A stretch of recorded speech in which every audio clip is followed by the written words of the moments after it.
Kuya, palimos. Tingin lang pangkain. Anak ng... Di mo nakita yung gagawin ko? Kuya, pwedeng mamaya na lang yan. Nagugutom na kasi talaga ako eh. Wala. Doon ka, oh. Doon, oh. Kuya, naamoy ko sa bag mo, mayroong pagkain eh.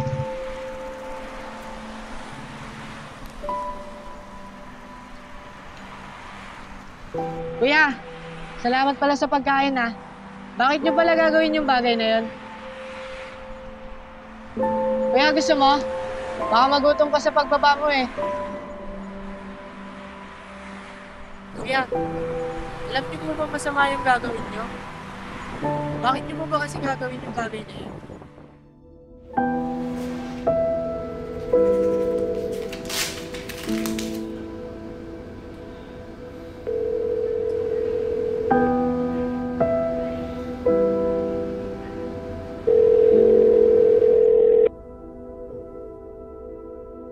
Bakit ba kasi hindi ka na lang nag-architect? E di sana mas natutulungan kita sa mga ginagawa mo, sa mga projects mo, sa mga tasks mo. Hindi mo na lang kasi ginaya yung pinsan mo eh. Tingnan mo, nakapag-OJT na siya sa leading architecture company.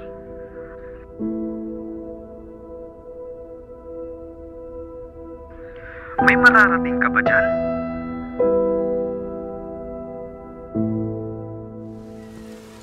Alam mo kuya, baka siguro kaya ka nahihirapan sa kurso mo. Kasi sinusubukan mo maging ibang tao. Iniisip mo na hindi ka magaling sa bagay na yon, pero magaling ka pala. Baka siguro kuya, hindi mo lang napapansin na magaling ka sa bagay na yon. Kasi yung ibang bagay yung iniisip mo.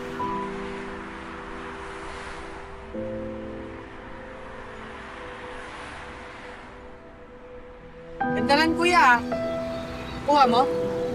Oo. Kumukuha kasi ako ng litrato pag free time ko eh. Tsaka, naging passion ko na rin. Saya ka naman sa ginagawa mo kuya. Oo naman. Nakakawala nga ng pagod eh. Baka kuya, yan talaga yung para sa'yo. Baka diyan ka pala talaga. Baka photographer ka pala talaga. Ay, teka nga. Kuhanan nga kita ng picture. Tsaka picture na rin tayo. Sige lang po.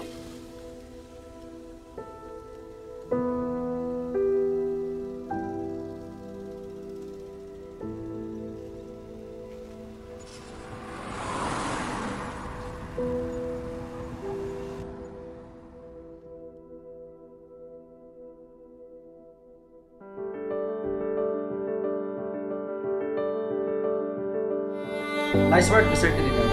Keep it up. Someday you will be a good photographer. Nice one.